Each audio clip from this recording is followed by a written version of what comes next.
Pablo, microfone para ele lá orar.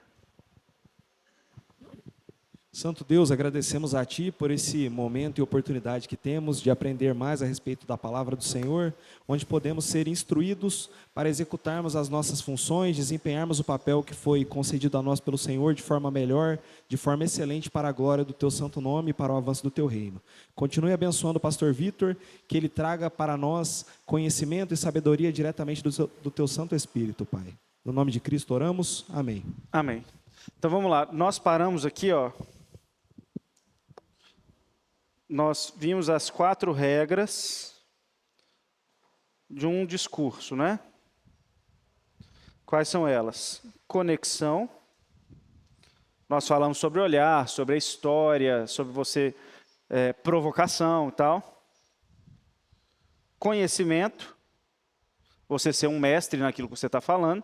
Inclusive o conhecimento, gente, é muito importante para que você não fique nervoso. Para que não dê branco, não dê apagão. Né? Quando que dá o apagão? Normalmente quando você não está suficientemente preparado para aquilo. Aí você dá aquele apagão. Mas se você tem conhecimento, tem domínio do assunto, mesmo que dê um apagão do que ia falar, alguma coisa você fala. Conexão, conhecimento, foco e objetividade. Então, numa pregação, adianta você querer falar tudo que um texto diz? Não. Gente, se você pudesse falar tudo, não existiriam 1000 sermões sobre o mesmo texto. Existem justamente porque você pode destrinchar diversas coisas dentro de um texto. Os textos, ele tem sempre uma estrutura principal, e essa estrutura principal é cheia de estruturas paralelas e secundárias. E às vezes a sua pregação é uma dessas estruturas secundárias, e não a estrutura principal do texto. Pode ser também. Às vezes o texto vai falar algumas coisas de modo secundário, só que é sobre aquilo que você quer pregar naquela noite, naquela manhã, onde você for pregar. Então, foco no que você está falando, senão você vai começar a falar um punhado de coisa, passear na Bíblia inteira e não vai falar nada. E objetividade. Objetividade é, você tem que caminhar para frente. Se você ficar circulando, falando a mesma coisa, falar 2 vezes a mesma coisa, 3 vezes a mesma coisa, você não vai sair do lugar e ninguém vai querer te ouvir. E aí, opa, para cima. Uai, pronto, voltei para uma tela branca. Então agora a gente vai passar para uma apresentação de uma alta performance, bem coach mesmo. O que eu quero que a gente veja aqui? A voz, a cadência da fala, falar com os olhos, movimentação e gesticulação. Então o primeiro elemento que a gente vai tratar é o elemento da voz. Então a voz, ela tem o seu timbre, tom e o volume. Prestem atenção nisso. O que é o timbre da voz? O timbre diz respeito ao caminho do agudo para o grave. Então, por exemplo, a minha voz, ela tem um timbre mais agudo. Várias pessoas aqui, ao falar, têm um timbre mais grave. O do Ricardo é o ápice do agudo. A risada dele já está aguda, vocês estão ouvindo daqui. Mas isso é timbre de voz. Você não tem como controlar o timbre da sua voz. A sua voz ela é assim. Por que eu não sei? Eu não sou fonoaudiólogo, eu não sei por que uma voz se torna grave ou aguda. Depois eu tenho até que perguntar isso. Mas, independente do seu timbre ser mais agudo ou mais grave, você precisa variar esse timbre ao longo da sua pregação. Por quê? Como é que eu vario o meu timbre durante a pregação? Em alguns momentos, a minha fala exige que ela seja mais grave. Em alguns momentos, naturalmente, eu vou caminhar para um agudo. Então, por exemplo, eu estou falando aqui, do jeito que eu estou falando agora, que é um tom de explicação, eu estou forçando a minha voz no timbre mais grave que eu consigo. A minha voz ela não é mais grave do que isso. Essa já é a região grave da minha voz. Eu não vou conseguir falar assim, porque isso aqui já não é minha voz. Já é uma forçação de barra. Mas esse aqui, de um ponto de vista natural, é o timbre de voz mais grave que eu consigo fazer. Que diz respeito a esses momentos, por exemplo, agora de explicação. Momentos em que eu tenho um domínio mais calmo do público aqui, né? Nós não estamos empolgados, nós estamos só ouvindo. Trabalhar a região grave aqui É muito interessante para o ouvinte. Porque imagina se eu estou aqui, falando sobre isso, desse jeito, ninguém vai aguentar. Acabou. Agora, no momento em que eu vou empolgando, é natural, deixa o Ricardo, presta atenção aqui, chefe. É natural que a sua voz se torne mais aguda. Você começa aqui empolgando, você está no sermão, e você precisa aceitar Jesus, porque Jesus morreu na cruz para te salvar. Só de eu aumentar o volume, o meu timbre já caminhou mais para agudo. Isso é normal. O que você tem que fazer? Segurar o seu timbre para que você não exploda o agudíssimo, de forma a ferir os ouvintes. Você tem que ter controle sobre isso. Porque você já sabe que a sua voz, a minha voz já é aguda. Se eu for gritar demais, eu vou caminhar para uma voz quase que insuportável. Então tem hora que você tem que parar, dar uma voltadinha, segura um pouco. Mas é importante essa variação de timbre para o povo entender a intensidade do que você está falando. Não adianta você só falar mais alto e não modular o timbre. Você precisa também que o timbre dite aquilo que você está fazendo. Pelo timbre você sabe se você está mais concentrado ou mais empolgado naquilo que o pregador está falando. Então começa a perceber a sua voz, se ela é mais grave, mais aguda. E começa a perceber quando que é interessante a utilização de uma voz mais grave e de uma voz mais aguda. No tom de empolgação, com certeza você vai caminhar para uma voz mais aguda. Só não deixa isso estourar. E quando eu digo tom da voz, que é o segundo tópico aqui, o que eu chamei de tom da voz? É a forma que você fala que indica se isso é um drama, se é uma comédia, se é uma ironia. O jeito que você fala da sua voz dá para as pessoas perceberem se aquilo é um tom mais dramático ou se é para ela rir. A pessoa às vezes não sabe se era para eu rir disso. Porque o todo não foi condizente com era para rir ou era para chorar. Então, se no momento eu estou falando sobre a morte de Jesus na cruz, que piada que tem com a morte de Jesus na cruz? Nenhuma. A minha voz, ela tem que ter um tom que induz ao drama, porque é um drama. Nós estamos falando de Jesus pregado na cruz, no seu lugar, sofrendo uma agonia intensa. Não tem como você falar disso num tom leve. O tom, ele tem que pesar da voz enquanto você está falando nesse sentido aqui. Agora, se eu estou só contando a história, a história eu já vou soltar a minha voz para um tom que seja mais leve. Se eu vou caminhar para uma ironia, a minha voz ela tem que ditar a ironia. Então, começa a analisar se você está conseguindo usar o seu tom de voz a seu favor. Não o seu tom de voz, mas aí seria todos os tons de voz. Se você consegue usar a voz para indicar que aquilo que você está falando é para as pessoas prestarem atenção e anotar, ou aquilo que você está falando é para as pessoas pararem tudo. Porque já viu que de vez em quando você está pregando, a pessoa deixa o caderno de lado. Ela fala assim, isso aqui não é para eu anotar. Isso aqui é para eu olhar, esquecer a anotação, porque isso aqui eu preciso viver. Ele está falando de uma experiência que eu vou ter agora. Isso aqui eu não vou nem anotar. O tom com que você vai falando dita isso. E o volume. O volume também é um indicativo daquilo que você está falando. Faz sentido se agora, eu explicando isso aqui, eu estivesse gritando. Gente, o volume é assim. Isso aqui é tom de pregação, isso aqui não é tom de fala. Eu estou levando para outro lado, está assim, por que ele está gritando comigo? Agora, numa pregação é normal que você aumente o volume à medida que vai ganhando um tom mais dramático e mais intenso? Claro que é. Claro que é comum. E aí, quais são os erros dos pregadores em relação à voz? Não varia o timbre, não varia o tom e não varia o volume. É a pregação mais chata que você pode ter na sua vida. Ou ele faz tudo em alta intensidade o tempo todo, ou ele faz tudo em baixa intensidade o tempo todo. Aí os dois são ruins. Um pregador que você não sente o drama dele na voz, você fala assim de tremer o beicinho junto com ele, você não entra naquela pregação. Da mesma forma, se você não percebe que ele está feliz e rindo com aquilo, e ele está feliz com aquela pregação, você também não consegue. Se ele fala alto e agudo o tempo todo, e ele não descansa, ele só pega um impulso, né? Meus irmãos, nós temos que viver para Jesus, porque Jesus morreu na cruz por nós. E ele vai sempre assim, no tom alto e agudo. Você fala assim, cansei, pelo amor de Deus. Alguém aguenta isso? Do mesmo jeito, quem é que aguenta 10 minutos de pregação assim? Porque Jesus morreu na cruz em seu lugar para te salvar. Sangue precioso derramado por nós. Ninguém aguenta isso. Eu lembro de um diácono, quando eu morava lá em Vitória ainda, né? Eu era da Maranata. O diácono, ele tinha essa voz muito grave. E ficou marcado um dia que a gente realmente brincou muito com isso, que ele falou o seguinte, o louvor chamava o seguinte: feliz, feliz eu sou. E ele virou para a gente, para a igreja, e falou assim: nós vamos com muita alegria cantar o louvor. Feliz, feliz eu sou. Falei, mas você está explodindo de felicidade, meu querido. Agora a igreja inflamou. A igreja está louca para cantar. Felicidade é ter Cristo ao meu lado, não está? Feliz, feliz eu sou. Vamos cantar. Falei, não, ninguém quer cantar mais feliz, feliz eu sou.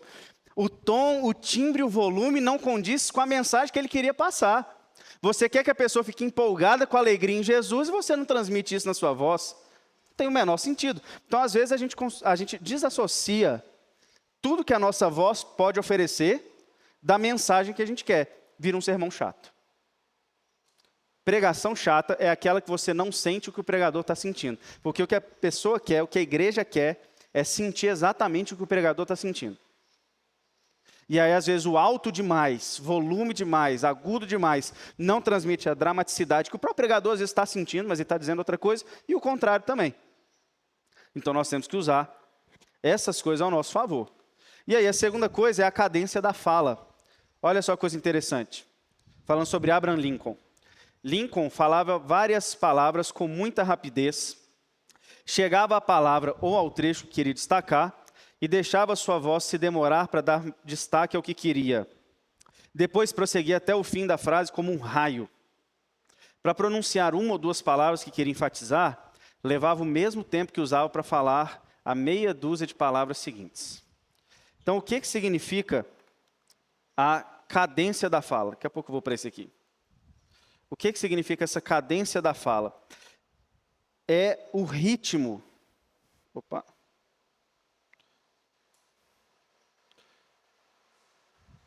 Cadência é o ritmo da fala. Como que eu vou falar essa frase? E aí, a mesma frase, ela pode ter ritmos diferentes, dependendo do contexto em que você colocar essa frase.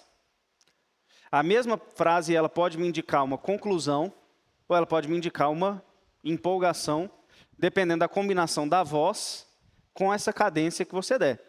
Isso aqui diz respeito à velocidade que você vai dar à medida que você produz a fala. Eu vou precisar de um voluntário aqui em cima para vocês acordarem. Quem vem aqui? Qualquer um, gente. É só para falar essa frase. Pastor Edilson já veio. Oi? Pastor... consigo subir, tá certo. Vamos lá. Gente, a frase é essa aqui. Você precisa entregar toda a sua vida a Jesus. Declama, meu filho. Vai lá. Já falou? Não, eu quero que você fale. E agora? Você precisa entregar a sua vida a Jesus. Olha aí. Perceba o que ele falou. Você precisa entregar sua vida a Jesus. Pode sentar lá, meu pastor. Qual foi o ritmo que ele ditou? A ênfase dele foi aonde? Você. Então, olha só. Você, pausa, precisa entregar toda a sua vida a Jesus. Quando ele falou isso, ele está comunicando com o público, porque ele está falando para você. Você precisa entregar a sua vida a Jesus. Alguém mais quer vir falar essa frase de outra forma? Mais um voluntário. Quem vem? Presbítero Hugo. Vamos lá.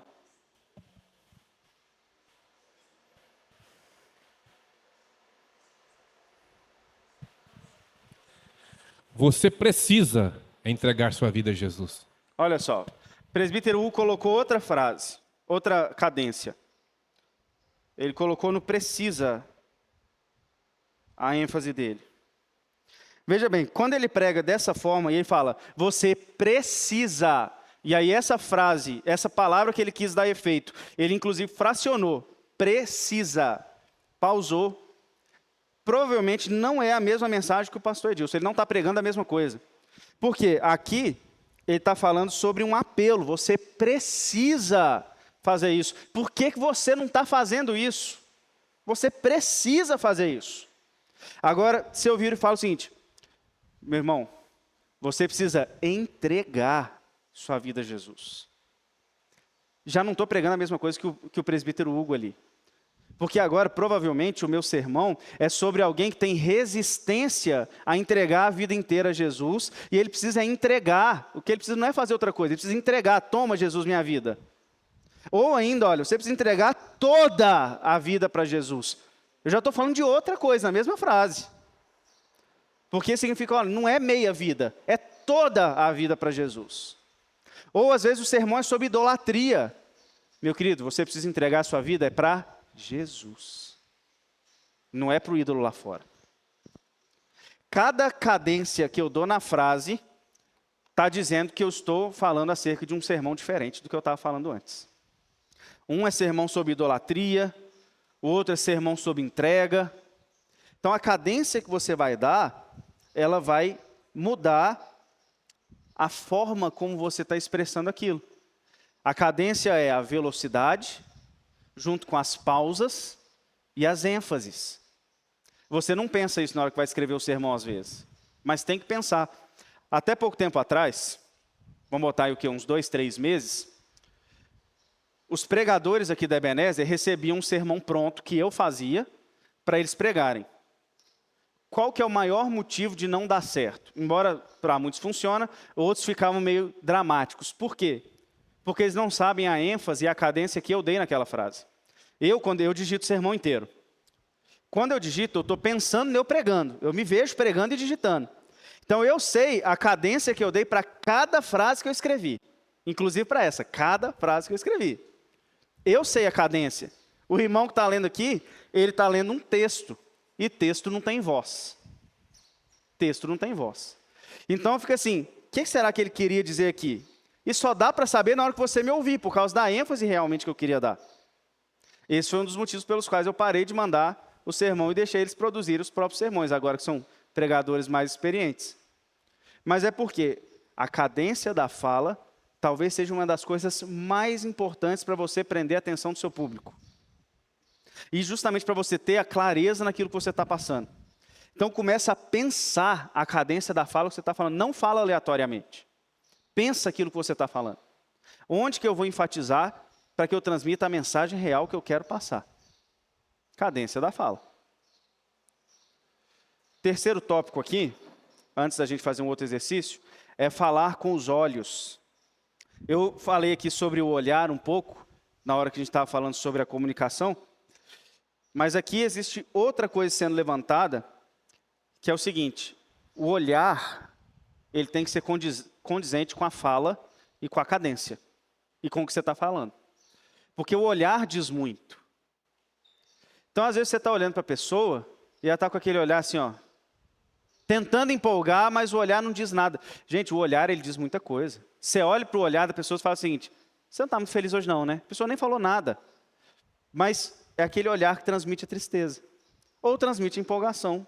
Ou transmite felicidade. Fala. Então você precisa de ter um olhar alinhado com aquilo que você está falando. Como eu disse há pouco tempo atrás, as pessoas estão olhando para os seus olhos. É para aqui que elas estão olhando. Então, tanto quanto você olha para a pessoa, quando na hora que você percebe o que o olhar está falando, isso vai fazer sentido na pregação ou não. E a movimentação e gesticulação. Falei um pouquinho sobre isso agora há pouco. Mas tem pregadores que movimentam demais, pregadores que movimentam de menos. Os dois podem ser ruins, dependendo do contexto. Até a movimentação ela tem que ser pensada. Uma coisa importante sobre movimentação. Você vai definir 3 pontos e vai andar no meio deles. Eu estou falando por mim. Eu coloco o púlpito sempre como o meu limite físico. Eu não gosto de fazer isso aqui, ó. Aqui não dá porque tudo bem, mas eu não gosto de passar para frente do púlpito. Eu acho que fica feio. esteticamente, um pregador que vem pregando aqui, eu falo assim, por que você está aí? Eu não vejo sentido na pessoa. Eu já vi gente vir para frente do púlpito e começar a pregar aqui, ó. Eu falo assim, não estou entendendo. Tem um púlpito atrás, o púlpito é... Fisicamente ele tem uma delimitação, eu não gosto. Eu acho esteticamente feio e eu fico agoniado. Você pode não ficar, tudo bem, mas eu não gosto. Eu coloco o púlpito, um ponto aqui, um ponto aqui. Então não adianta, eu não vou pregar aqui, gente.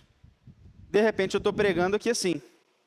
Jesus realmente, ele morreu na cruz por nós. Para que isso? Eu tenho que ter uma zona em que as pessoas estão me vendo e eu estou me movimentando com certo conforto. Igual eu falei aqui no início. Colocou um púlpito grande aqui, não é um púlpito pequeno. O que isso me indica? Que minha zona maior é o púlpito. Se fosse aquele púlpito pequeno, aquele púlpito de acrílico, normalmente aquele púlpito está dizendo o seguinte, nós não temos púlpito. Não que isso seja um problema, estou dizendo o seguinte, a comunicação ali é que o pregador é um pregador livre e o púlpito é só para apoiar o que ele tiver e ele vem andando para lá e para cá. Mas mesmo assim, você não pode colocar essa liberdade intensa de movimento. Então, cuidado, às vezes você sai da zona de conforto de quem está te vendo. E a gesticulação, a mesma coisa. Você não pode gesticular uma coisa e estar dizendo outra. Por que eu estou balançando a mão desse jeito o tempo todo enquanto eu estou falando? Né? Tem gente que não para assim, tipo assim. Sua gesticulação ela tem que indicar aquilo que você está falando. Ela tem que ser condizente. Tem gente que gesticula demais, tem gente que passa o sermão inteiro assim. Ó. E tem gente que gesticula até dando duplo sentido sem perceber. Já vi demais. Toma cuidado com isso. Já vi demais pregadores com gesto, falam assim, meu querido, esse gesto aí não está condizendo com o que você está falando. Muito cuidado. Passa os vídeos aí para mim. Vamos analisar a cadência da fala desses pregadores. Pregadores não, esses aqui não são pregadores. Primeiro grande comunicador, William Bonner. Vai lá. Pena que está dando para ver pouco, né, ele, mas vai lá. A partir de hoje, nos intervalos da programação, a Globo vai dividir com você alguns momentos da intimidade de nós jornalistas. Algumas conversas que nós tivemos fora do ar, longe dos olhos e dos ouvidos do público que acompanha as notícias aqui na Globo, no G1, na CBN, nos jornais O Globo, Extra e Valor Econômico. Você vai ouvir mensagens de áudio de celular que nós trocamos com parentes nossos, com as nossas famílias. O motivo dessa iniciativa é desfazer uma ideia equivocada que esses dias tão difíceis ajudaram a criar na imaginação de muita gente. Porque desde o início da pandemia, nós, jornalistas, nunca deixamos de trabalhar. Assim como outras tantas categorias profissionais, as da saúde, em primeiríssimo lugar, a nossa também não poderia fazer isso. Nós tivemos que tomar todo o cuidado para manter você informado sobre os fatos e protegido das fake news. Mas acontece que também, como outras categorias, o dever profissional não afastou a gente dos medos, das angústias, das aflições que são comuns a todos. Jornalista trabalha firme, mergulha na notícia, cumpre o dever de informar. Jornalista pode até passar uma imagem de que faz isso tudo com facilidade, como se fosse invencível, sem medo de adoecer, sem cansaço, sem saudade. Mas não. William Bonner é um comunicador fora da curva, né? Convenhamos. Mas vamos lá. Sobre voz, olhar, cadência, o que vocês repararam no William Bonner aí? Você achou que o discurso dele foi condizente à apresentação com o que ele estava falando? Totalmente. Por quê? Não, tem que ter microfone, Felipe, senão não sai ali. Ele estava com a entonação de voz grave, ele falava pausadamente e ele pausava em algumas palavras específicas para dar a entender que o mais importante era o público. Então, você, para você. Então, ele falou várias vezes, você que está nos ouvindo é o mais importante para nós. Independente se a gente tem nossos problemas, você é o que importa. Então, trouxe uma conexão com o público também. Por mais que ele fala com milhões de pessoas, a pessoa que está em casa acha que está falando com ele. E aí, depois, a câmera ainda fecha próximo do rosto dele, E aí ele muda ainda mais o aspecto dele, que já estava sério. Aí ele vai até para um drama, querendo até chorar, né? Para dizer que eles estão sofrendo também e que as pessoas se compadeçam também com relação a eles. Né? Sim, quando você olha ali o olhar do William Bonner, aquele olhar dele já diz dramaticidade. Ele está olhando assim, nós não somos assim, nós não somos super-heróis, coisas desse tipo. E ele está com o olho meio fechado, tipo assim, isso aqui é um drama. Ele não está falando assim, todo aberto. Ele está olhando para você e o olho dele está meio fechado. Foi por você que a gente fez isso. E com a voz dele no mais grave possível, porque aquilo é um drama. E aí você vê que ele acelera, quase que não saiu acerela, né? Acelera, até que ele pausa e fala, porque a gente fez isso tudo para que você pudesse receber toda notícia. Ele parou para você saber que foi toda notícia. E aí na hora que ele vai falar sobre eles não serem assim, que as pessoas falam, pensam que os jornalistas não sentem nada, ele muda o tom de dramaticidade. Não sei se vocês repararam isso, mas ele está falando meio dramático e de repente ele fala num tom assim, não, a gente não é assim, e volta para o drama dele. Ele muda completamente o tom de voz por 10 segundos. Não sei se vocês repararam, mas ele, não é bem assim, porque a gente, e volta para o drama dele. Foi totalmente condizente a mensagem com o olhar, com o tom de voz, com o timbre e com a cadência. Quando ele quis enfatizar que os jornalistas sofreram tanto quanto o pessoal da saúde, ele deu uma pausa e ele falou assim, mas a nossa categoria, tipo assim, olha, a nossa jornalista, ele trouxe todo mundo para assim, olha os jornalistas também. Porque ele falou, eu sei que todas as categorias sofreram, mas a nossa estava aqui para trazer toda informação para você. Então percebam como que faz diferença. Imagina se ele dá essa notícia totalmente sem nenhum tipo de variação de timbre. Inclusive nessa hora que ele varia o tom da voz, ele fala mais agudo do que o resto do vídeo. Não sei se vocês repararam, mas porque ele empolga um pouco. Então ele muda o tom da voz dele. Todo mundo conseguiu reparar essas variações do William Bonner? Pois é, só que você aqui é um comunicador, você tem que comunicar igual ele. Ué. Se é um drama, é um drama. Se é para falar da leveza, que tudo em você diga que aquilo dali é leve e está tudo tranquilo. Bota o próximo aí. Agora que vocês já viram uma análise do William Bonner, vocês vão prestar mais atenção no próximo, né? Vai lá. Não é um movimento contra a graduação e a pós-graduação. Você tem que fazer, você tem que estar no ensino superior, você tem que ter acesso. Esse aqui é um professor de odontologia, o melhor comunicador que eu conheço, inclusive, disparado. Estou mentindo, Gustavo? O melhor comunicador. Repara quantas vezes ele falou você tem, só nessa frase. Você tem que fazer isso. Eu sei que você tem que ser assim. Eu sei que você tem que não sei o quê. Mas eu estou falando uma coisa contrária. Então, vejam bem como que na cadência ele colocou uma ênfase onde ele queria, para depois ele colocar uma oposição. Vai lá.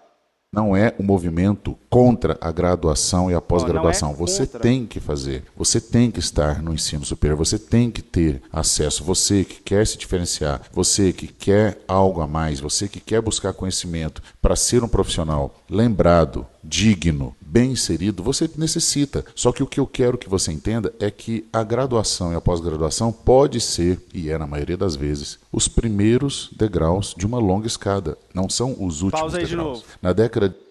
Olha só, eu quero que você entenda que a graduação pode ser os primeiros degraus da sua jornada. Por quê? Porque ele quer que você saiba que são apenas os primeiros degraus e depois você vai pagar para ele para você fazer um curso melhor, outro tipo de curso. Antigamente, na odontologia, quando você fazia graduação e uma especialização, era o fim da linha. Hoje, um especialista não é mais nada, você tem que fazer 1000 cursos de atualização para você ficar bom em alguma coisa. Então, o que ele está incentivando aqui? Olha, eu sei que você já fez graduação, fez até uma especialização, mas foram só os primeiros degraus. Tem uma coisa a mais aqui. Eu sei que você tem que estudar, eu sei que você tem que graduar, eu sei que você tem que fazer a pós, eu sei que você tem que treinar, mas existe um outro caminho que vai te levar a outro nível. Então, olha só como que ele está comunicando isso tudo só pela cadência da fala dele. Passa aí. de 70, de 80, esse modelo mental que formou os últimos profissionais que estão hoje entre 20 e 25 anos de profissão, o modelo mental é simples. Você faz uma especialização e você vai ter trabalho, você vai ter mercado, você vai poder inclusive cobrar mais porque você é especialista. Isso hoje não é verdade. Oi? A voz dele é muito grave naturalmente. Mas como eu conheço muito o Paulo, eu sei que na hora que ele empolga, ele sai desse grave. Porque ele usa muito bem o timbre dele. Mas percebe que o que ele está falando aqui é uma posição muito séria do que ele pensa e que confronta a forma natural de pensar da maioria dos dentistas, que é onde ele está inserido. Porque a maioria dos professores ainda quer ser professor de especialização, quer focar naquilo, os dentistas querem focar naquilo. Então ele está lançando uma opinião que vai gerar reações contrárias. Todo o tom dele aqui é de serenidade e dramaticidade. Assim, você pode jogar a pedra que você quiser, que eu estou tranquilo no que eu estou falando. Eu sei que você tem que fazer isso, eu não estou discordando de você, não. Mas olha só, é a mesma coisa quando a gente está pregando. Eu sei que você tem dificuldade em orar. Eu sei que você tem dificuldade em ler a Bíblia regularmente. Mas olha só, se você colocar os estímulos corretos, você vai conseguir. E ele usa uma figura de linguagem que é a hipérbole, de dar ênfase num ponto, justamente para também trazer uma pessoa que discorda, mas é ponderado. Então, ele apresenta ser uma figura ponderada. Então, ele discorda, mas com respeito. Ele discorda, mas trazendo um ponto importante a se dar uma atenção. Então, ele pega uma grande parte de um público que discorda, mas vai começar a pensar sobre. Então, ele não afasta. E isso é extremamente interessante na pregação, Felipe, por quê? Não sei se vocês já repararam, mas nós vivemos num mundo de cristal. Nós vivemos num mundo de cristal. Nós precisamos ofender o pecador, mas ele tem que sentir que nós estamos do lado dele. Isso é natural do nosso mundo. Porque senão, se eu for muito enérgico em falar algumas coisas, tudo é a forma de falar. Eu posso falar que ele está em pecado, mas eu não posso agredir a pessoa. Eu tenho que agredir o pecado que ele comete. É por isso que às vezes a gente fala o seguinte: eu sei que é difícil abandonar esse pecado. Eu sei que é. Eu sei que você está envolvido nessa rede de pecado. E você vai sentir uma ferida para sair dela. Eu sei disso. Mas eu tenho alguém que pode te ajudar a sair dessa, que é Jesus. Eu não deixei de falar, mas a pessoa sente que eu estou compadecendo dela. Eu estou do lado dela. Isso tudo na cadência da fala. Agora coloca o próximo. Porque essa vida de eu transgrido, peço perdão, transgrido, peço perdão, transgrido, peço perdão, transgrido, peço perdão, é uma vida porca, suja, indigna. O ofício de Deus é perdoar. Mas o nosso é ter vergonha na cara. Ficar cultivando uma vida religiosa de falta de responsabilidade e dignidade, confiando que Deus perdoa sempre, transgredindo e trazendo sacrifício, transgredindo e trazendo sacrifício, isso não nos faz seres humanos dignos. O que Deus quer de nós é transformação. E a transformação começa nesse caminho aqui. Eu sei o que eu fiz, é justa a sentença, assumo a responsabilidade, mas Deus tem compaixão de mim, tem misericórdia de mim. Se você falar isso para Deus agora, a resposta é Jesus ficando em pé e dizendo: está aqui o meu corpo, está aqui o meu sangue para perdão dos seus pecados. Não estamos analisando a teologia, viu? Aqui é a análise do discurso dele. O Ed René, ele convence qualquer um que não conhece a Bíblia a seguir ele. Porque é um comunicador fantástico. Olha só a voz dele. Eu estou nem aí se está sendo gravado, né? O Ed René, ele é um herege. Ponto. Pelo que ele tem falado nos últimos tempos, estamos falando de alguém que está se desviando dos caminhos da palavra. Chamar Deus de mãe foi um absurdo, né? No colo do Deus mãe. Deveria ter colocado isso até no vídeo, mas não consegui colocar. Então, olha só. Quando a gente olha para o Ed René, você percebe que ele sempre sabe que ele vai ser confrontado. Você acha que um vídeo desse, o Ed René não sabe que vai todo mundo falar dele? Porque o que ele falou foi um grande legalismo em muita coisa, não foi teologicamente. Você não pode cair, pecado. Mas a nossa vida é assim, ué. O evangelho é justamente para suprir algo assim. Ele sabe que ele vai tomar pedrada. Só que ele parece um cordeirinho manso falando. É tipo assim, você olha o Ed René falando, você não tem coragem de jogar uma pedra nele, porque ele está sempre sereno, Ricardo aqui. Diferente do Paulo Júnior, né, que começa com aquela energia toda, todo mundo tem coragem, porque sabe, parece que ele aguenta a pedrada. O Ed René parece que ele vai desmontar. Pastor, você olha ele falando, você vai se sentindo abraçado pelo tom de voz dele. Exatamente. Você vai se sentindo confortado. Não, é isso que eu quero mesmo. É loucura isso. Ele sabe levar só no tom de voz. Tem mais um vídeo ou não? Eu esqueci aqui? Tem, né? Tem o do Clóvis de Barros ainda. Esse vídeo é o que mais se parece com um pregador, mesmo não sendo uma pregação. Eu não sei por que dessa abertura, é esse vídeo mesmo. Pode colocar. Eu tenho 60 anos, vou viver 80, dizem as estatísticas. Então tem aqui uma máquina. Vamos até deitar aqui. Nessa máquina só tem prazer. Prazer do corpo e prazer do espírito. Eu gosto de Fernando Pessoa, em realidade virtual ele entra e declama. Eu gosto de Isis Valverde, ela entra e declama. Dá prazer. Pausa e aqui. conta. Pausa. Não tem.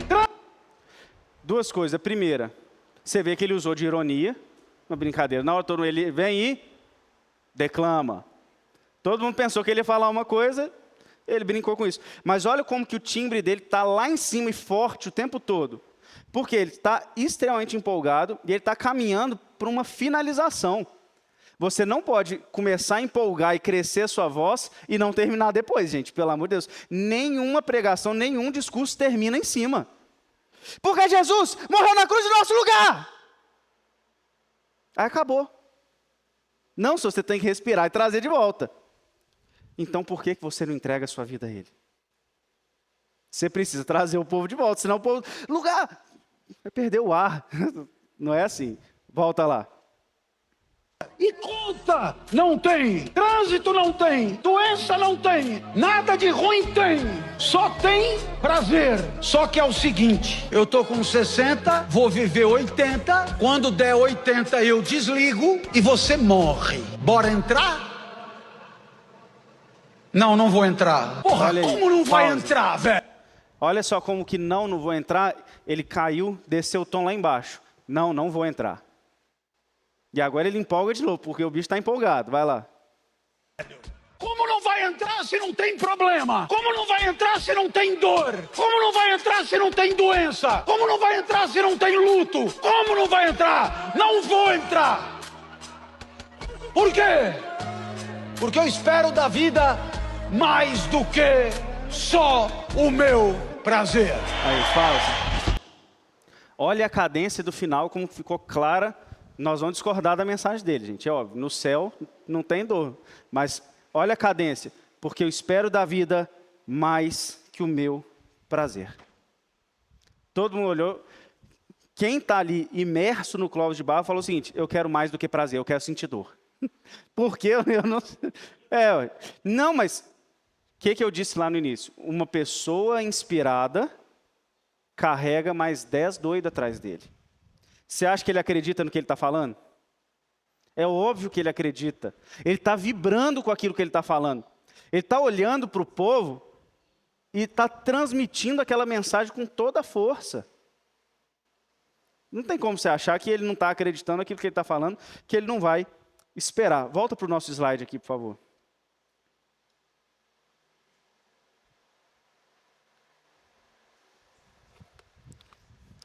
Aí eu entro para falar aqui agora sobre a expectativa do ouvinte. Nós estamos pregando, tem alguém ouvindo. Tanto que a primeira pergunta que eu fiz é: o que você veio fazer aqui? Quais foram as respostas? Eu vim aqui por causa disso. Eu vim aqui por causa daquilo. Eu vim aqui porque eu quero melhorar tal coisa. Me diz uma coisa. Qual é o assunto preferido de todas as pessoas? Ela mesma. Ela mesma. É o assunto preferido delas. Então, quando nós estamos pregando, isso já foi falado até na pregação do pastor Luiz pela manhã, nós não estamos pregando aquilo que as pessoas querem ouvir, concorda? Mas aquilo que elas precisam ouvir. Mas seja o que elas querem, seja o que elas precisam, está focado aonde? Na pessoa do ouvinte. Porque você está pregando para alguém. Primeiro que você não está pregando sobre você. As pessoas estão pouquíssimo interessadas em você. E tem pregador que adora, a vida dele vira um livro aberto no púlpito, né? Que ele adora falar dele, do quanto ele é bom ou do quanto ele é ruim. Ele adora expor todos os seus pecados ou todas as suas vitórias. Toda a história que ele conta é sobre ele. Olha, porque eu estava certo dia, porque eu vi isso, porque eu fiz assim. Ninguém, isso é duro de ouvir, né? Ninguém está interessado em você. As pessoas estão interessadas nelas.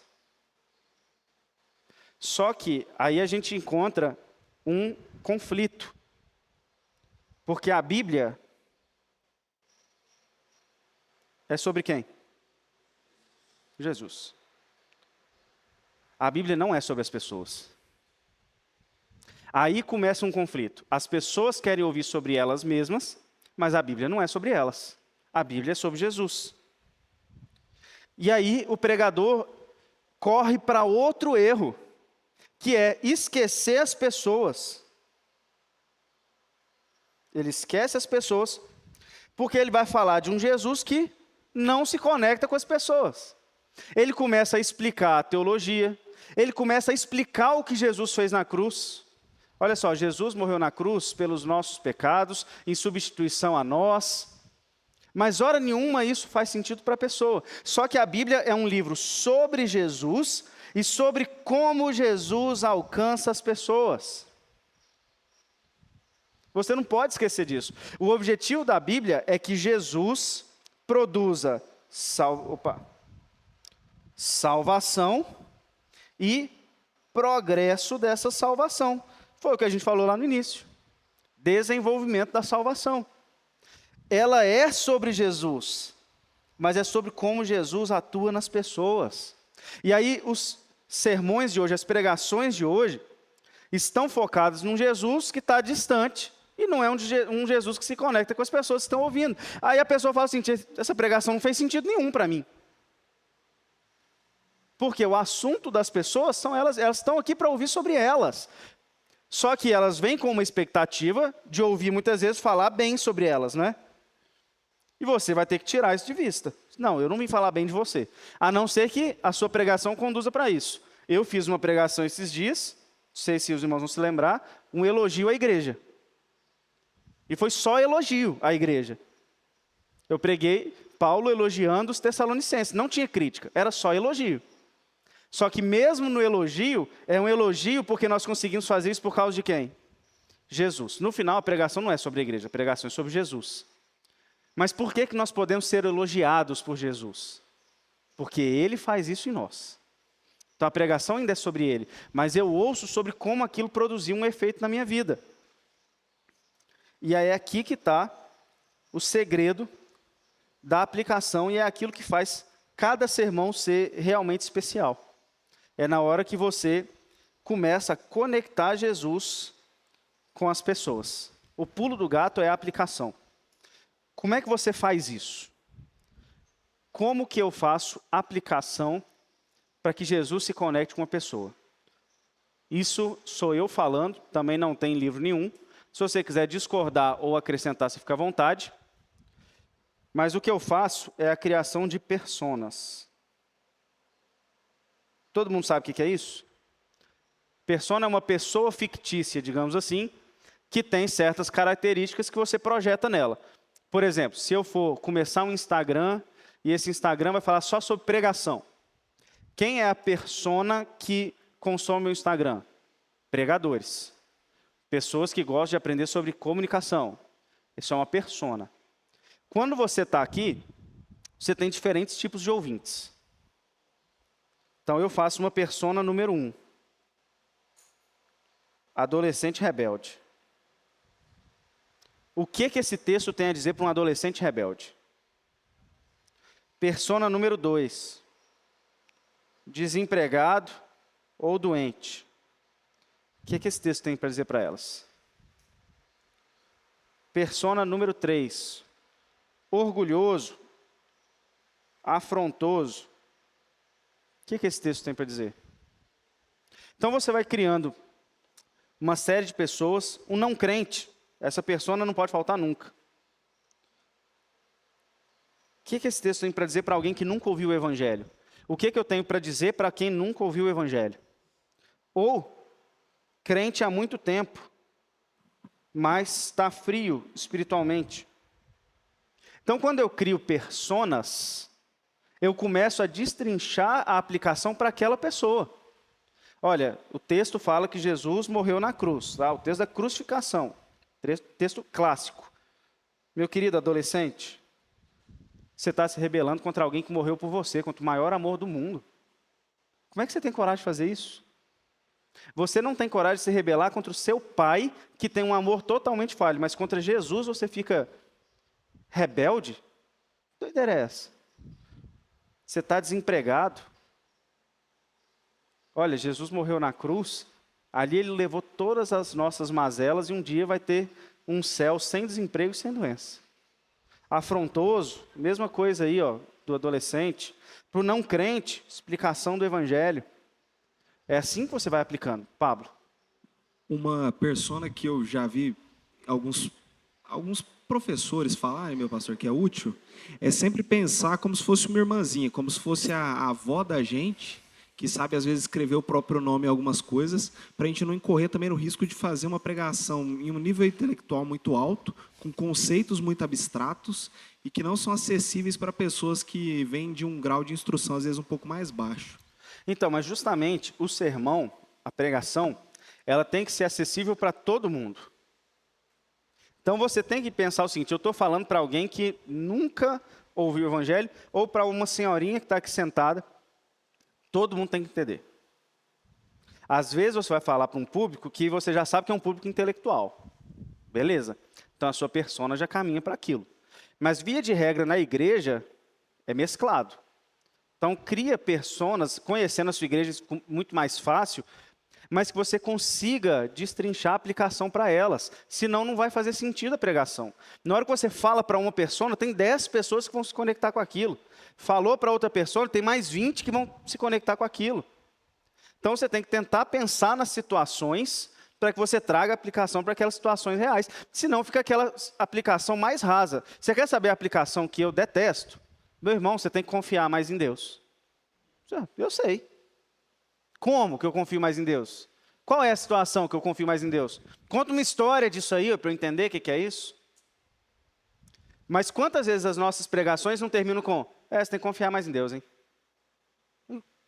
Tá bom, mas o que isso significa para mim de fato?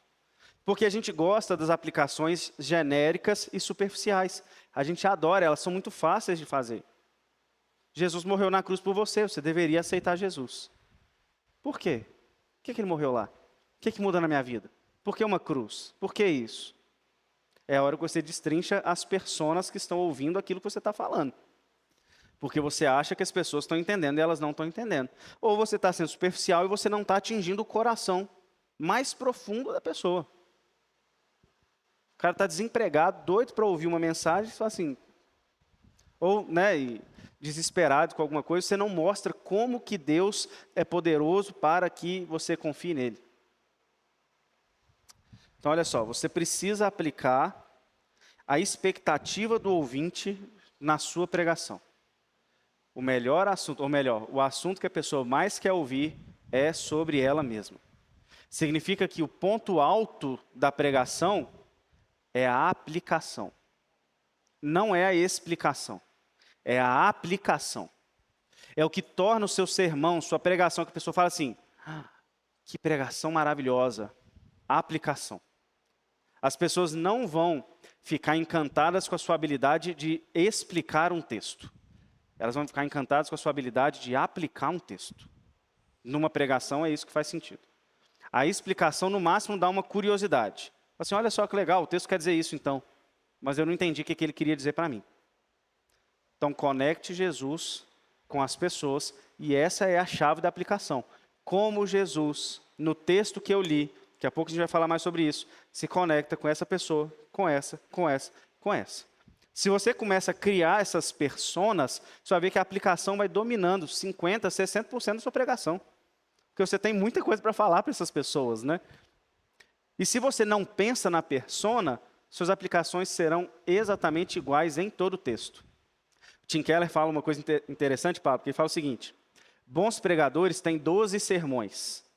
E eles variam isso nos textos bíblicos. O problema é que a maioria dos pregadores tem um sermão e varia isso nos textos bíblicos. Todo mundo conhece um pastor que não interessa o texto, ele vai pregar a mesma coisa. É o mesmo sermão em todos os textos.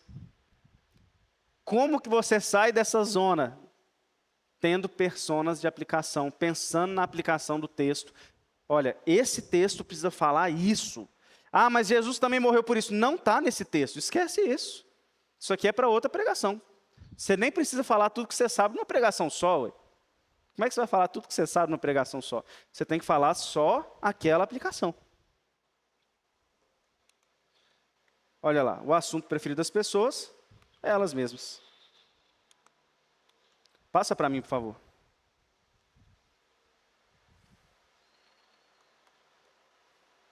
Mais um. Acabou? Ah, então tá bom. Então, olha só. A gente passa aqui, então, para como que eu faço para motivar os ouvintes para a ação. Vamos lá. Nós falamos sobre isso mais cedo, mas qual é a principal coisa que eu preciso para motivação? Lá no início. Inspiração. Então, o que eu preciso fazer é inspirar as pessoas a agirem. E quando que as pessoas são inspiradas? Quando aquilo tem um propósito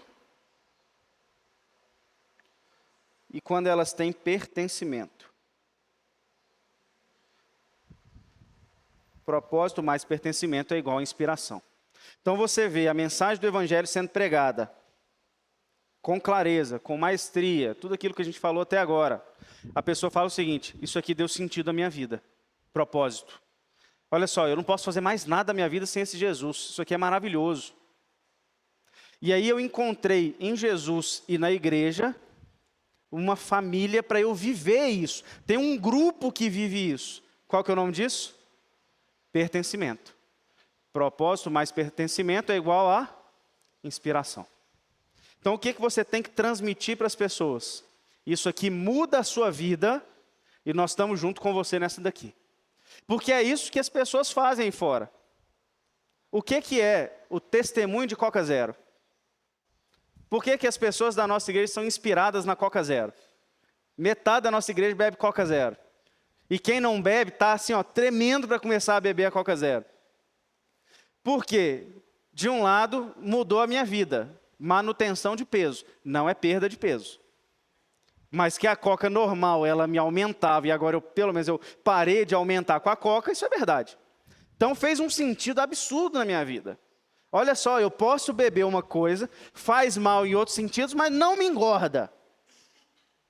Eu falo isso para todo mundo.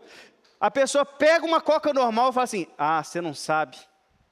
Se você bebesse a zero, você não ia engordar um grama. Fez sentido para mim, ó. Olha como é que eu estou hoje. É o artifício da ironia. Fez sentido para mim, eu posso beber esse negócio aí. Ó. Nós já vamos beber, nós vamos morrer bebendo esse veneno. Mas pelo menos nós não vamos engordar. Aí o outro falou assim: não vamos mesmo, né? Acho que eu vou beber também. Aí começa a objeção. Eu não consigo beber Coca Zero, esse negócio dá vontade de vomitar. O que eu falo? Até um ano atrás eu vomitava bebendo Coca Zero. Tive que beber durante 30 dias para aprender. Tive que ter o estímulo de colocar a Coca Zero na minha frente. Para poder depois ter desejo. Isso trouxe propósito para eu beber uma Coca Zero. Só que não só isso. Metade da igreja bebe a Coca Zero. Nós temos um time. Nós somos evangelistas nesse negócio. O Rafael vem aqui e o Gabriel reunir comigo toda terça. No início, eles chegavam de mão vazia. Hoje eles não têm coragem de chegar de mão vazia. Eles já chegam com a coquinha e botam em cima da mesa. Zero. Nem gostar, eles gostam, mas já chega com a coquinha 0,2 litros, bota lá. Vamos começar, pastor? Gabriel, a reunião minha com o Gabriel, toda terça às 4. Ele chega 1h30 agora, com a coca. E fica bebendo ela, ele não para de beber ela também. Foi evangelizado. Por que isso? Porque propósito mais pertencimento significa que a pessoa está inspirada. A pessoa percebeu que o evangelho fez sentido na vida dela de uma forma assim, eu não posso viver sem isso. Ok. Tem um grupo junto comigo, daqui para frente, meu amigo, você não precisa me mandar entregar folhetinho. Você sabe por quê que as nossas igrejas não têm pessoas inspiradas? Pela nossa incapacidade de fornecer propósito. Sabe por que a gente tem que ficar apurrinhando para a igreja evangelizar? Porque não tem gente inspirada. A inspiração não está tão forte a ponto da pessoa falar o seguinte, eu não suporto viver sem evangelizar. E aí, meu querido pregador, desculpa, mas a culpa é sua, porque quem prega é você. Quem não está sabendo transmitir essa inspiração é você.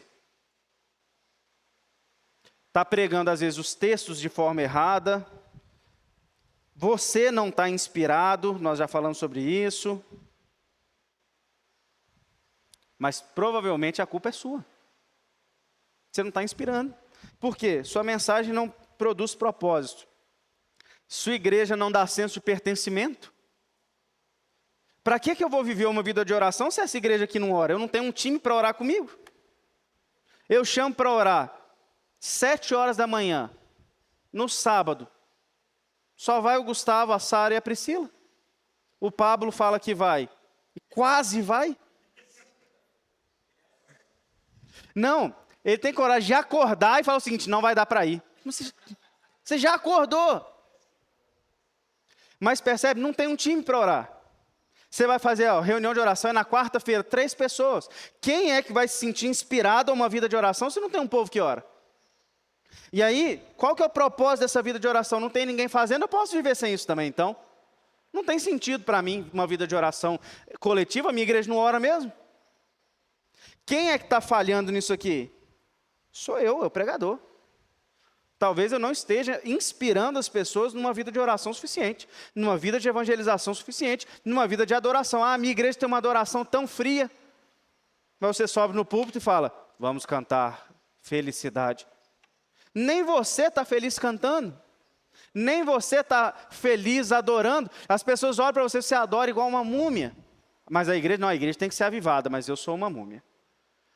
Mas se você quer que as pessoas sejam inspiradas a uma adoração mais fria, porque às vezes você vai querer falar assim, não, nós somos presbiterianos, eu não quero ninguém mão levantada. Então, abaixa a sua mão. Não adianta falar assim, não, nós somos presbiterianos, ninguém bate palma. Você bate, você fala assim, tem um time para jogar junto comigo? Eu tenho pertencimento? Eu tenho propósito? Sua pregação precisa transmitir essas mensagens. Tem que fazer sentido. Olha, eu estou falando sobre esperança. Tem que fazer sentido querer morar no céu. A pessoa tem que falar o seguinte, eu quero ir para lá.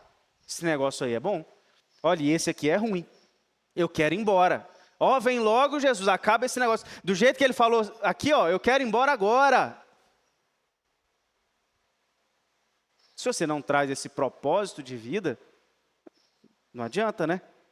Então, você precisa disso. E a outra coisa, vão lembrar ali do Clóvis de Barros? Na verdade, isso estava até presente em todos. O Paulo Vinícius também demonstrou bastante isso. Convicção. Falei mais de uma vez aqui. Um doido convicto arrasta 10 doidos. E arrasta até gente que não é doida. Às vezes você olha e fala o seguinte, como é que essa pessoa tão inteligente, fulano é inteligente, meu Deus do céu, como é que ele está seguindo esse maluco? Aí você vai ouvir o maluco e fala assim, rapaz, esse maluco não é tão maluco não. E mas você começa a duvidar se você não é o doido. De tão convicto que ele é naquilo. Você fala assim, não, meu Deus, o errado sou eu.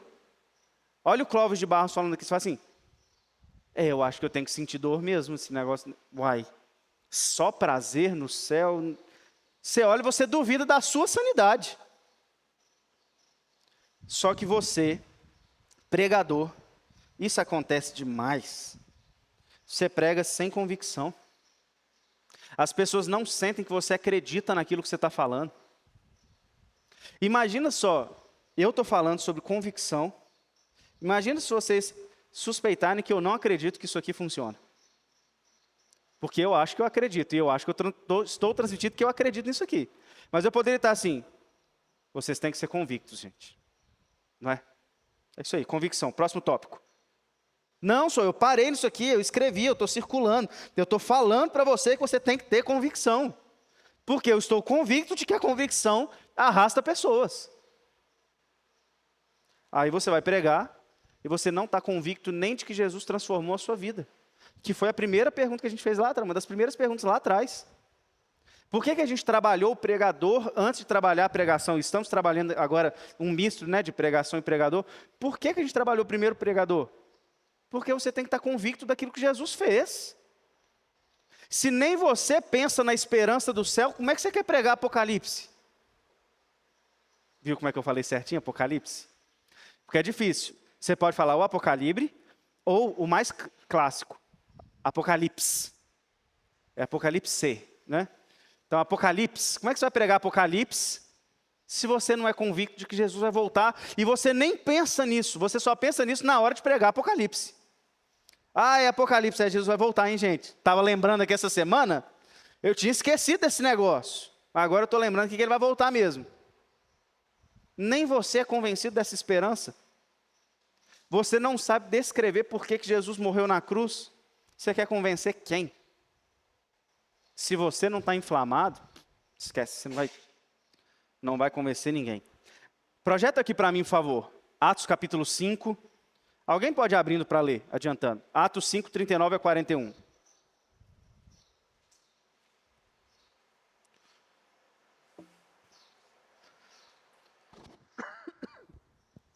Atos 5, 39 a 41.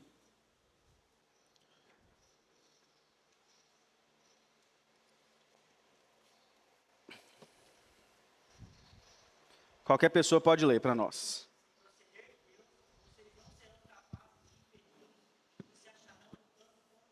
Não. Atos capítulo 5. 39? Uai. Eles foram convencidos pelo discurso de Gamaliel, chamaram os apóstolos e mandaram açoitá-los. Então, eu anotei errado o texto aqui. Então, sim, o 40, então vai. Aí sim. Eles foram convencidos pelo discurso de Gamaliel, chamaram os apóstolos e mandaram açoitá-los. Depois, ordenaram-lhe para que não falassem no nome de Jesus e os deixaram sair em liberdade. Olha só, eles foram chamados, açoitados, saíram de lá felizes. Você pode falar o seguinte, eu odeio Jesus. Você pode falar isso, mas você não pode falar que esses homens não acreditam nisso não é? Você não pode falar que eles não acreditam. Quantas pessoas não foram convencidas por causa desse testemunho? Só pela convicção dos cristãos. De pode me jogar na arena, porque se me jogar na arena eu vou encontrar Jesus. Você acha que eles não acreditavam naquilo? Nós precisamos transmitir as mesmas convicções. Então olha só, eu quero motivar a ação, não é? Primeira coisa, eu preciso atrair a confiança do público. Eu preciso que eles sintam aquilo que eu estou sentindo. Eu preciso de convicção para que as pessoas queiram se mover. E eu preciso trabalhar os desejos das pessoas. Vamos lembrar quando a gente conversou um pouquinho sobre hábitos? O que desperta um desejo? O que vocês lembram? Alguém lembra? Estímulo.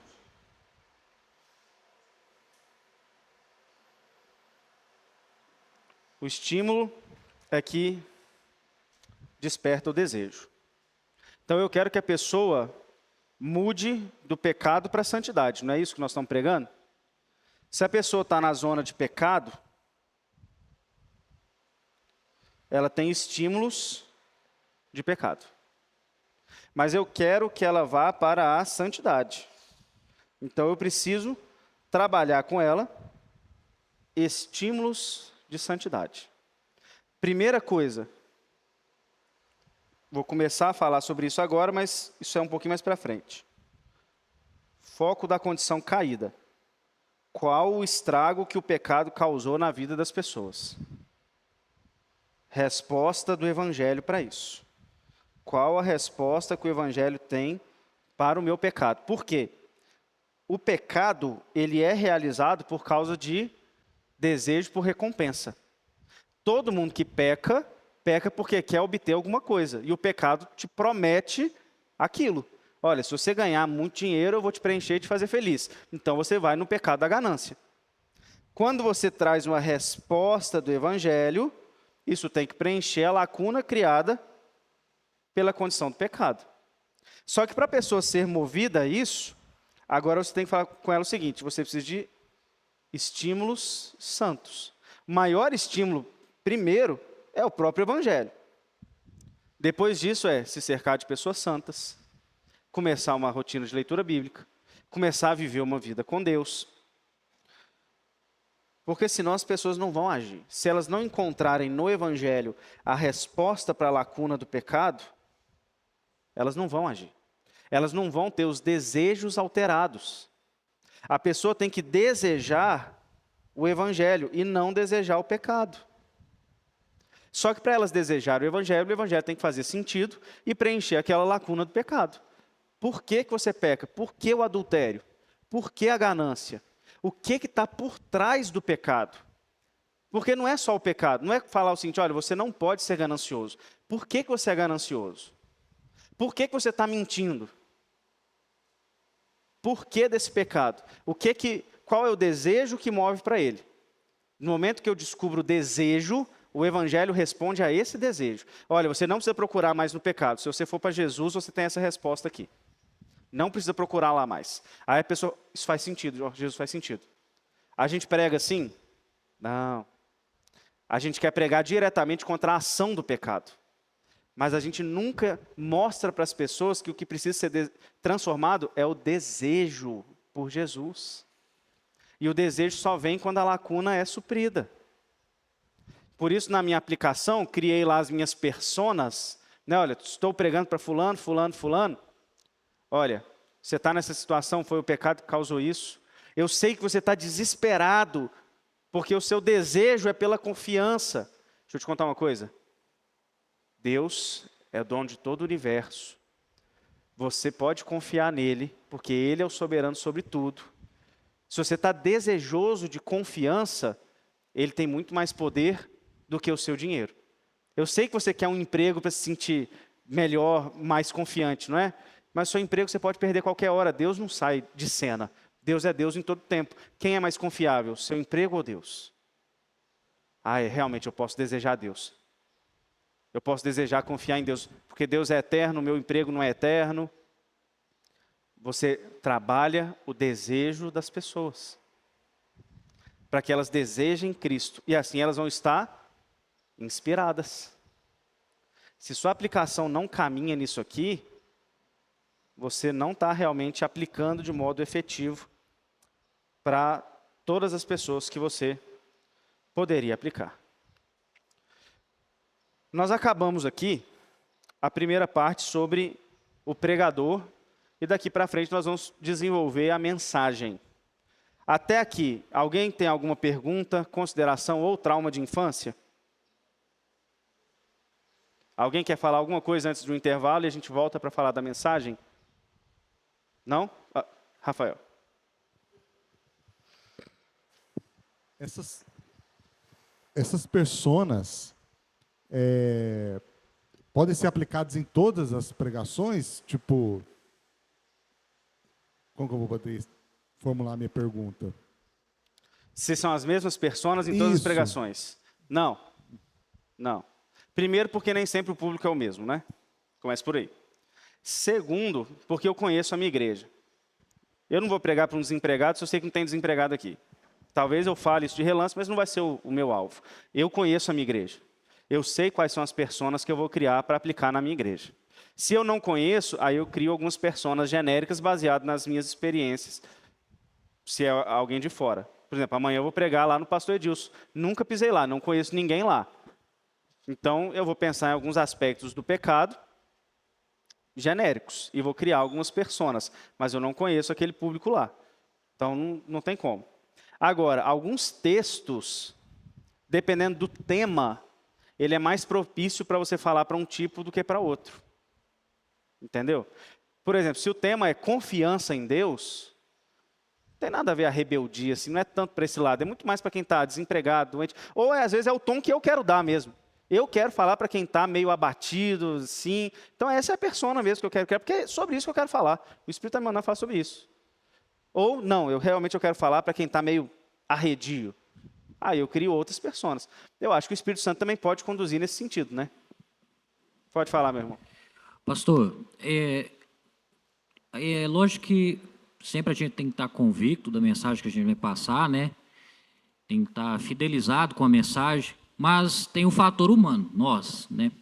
E quando o pregador não está bem, não está passando um momento, vamos dizer, da vida, não está num momento tão favorável e ele precisa, às vezes, fazer uma pregação, e qual que é a artimanha que ele pode usar, ou assim, dizendo, qual que seria um método mais eficaz para ele? Se você estiver abatido? No sentido se, por exemplo, como eu estou falando, sempre temos problemas do dia a dia, corriqueiros, né? Certo. Às vezes você quer passar uma mensagem, mas nem você mesmo não está tão motivado, não está tão inspirado. Sim. Isso vai ocorrer, não tem como. Com certeza. Certo? E qual que seria um método para a gente se blindar contra isso? Tá, eu acho que não tem como se blindar, porque nós somos seres emocionais. E a gente não consegue lutar contra elas, não é? Você não consegue lutar contra, se blindar disso acontecer. Isso vai acontecer. Agora, primeira coisa, se eles não clamarem, qual que é o texto? As pedras vão clamar. Então, meu amigo, você pode subir destruído no púlpito. Se naquele dia Deus for salvar, nem você vai conseguir impedir. Deus usa quem Ele quer, do jeito que Ele quer, e às vezes você sobe aqui um trapo de imundície. Você está aqui acabado, com as pernas baqueando, você está se apoiando para ficar em pé, e alguém ouvindo falando o seguinte, eu preciso desse Jesus que ele está falando. Nem você está acreditando naquilo, e a pessoa está ali, eu preciso desse Jesus. O nome disso é graça e misericórdia, não é? Pastor, isso já aconteceu comigo, isso que ele falou, acho que já aconteceu com todos, creio que sim. Então, nesses momentos, né, que você não está bem, e você precisa pregar a palavra, você tem essa responsabilidade, então você precisa colocar totalmente na dependência do Espírito Santo, em oração, falar, Senhor, eu não dou conta de nada, eu não consigo, mas o Senhor vai falar através de mim. Então você ora, se entrega e fala. Deus vai conduzindo. Exatamente. Agora, tem um ponto que é o seguinte, eu esqueci seu nome. Daniel. Existem pessoas com uma capacidade de comunicação muito maior do que as outras. Tem gente que pode estar destruído por dentro. Na hora que ele subir no púlpito, outra pessoa desceu, ele desceu destruído de novo. Aí é personalidade. Eu não conheço técnica para isso. Aí é personalidade. Tem gente que você fala assim, a pessoa está baqueando, na hora que ela subiu, você tem que aceitar Jesus, hein? Você desceu, ela... Aí eu não entendo se existe alguma técnica para você se manter dessa forma. Aí eu acho que é personalidade mesmo. Não sei. Alguém sabe se existe técnicas para isso? Eu desconheço.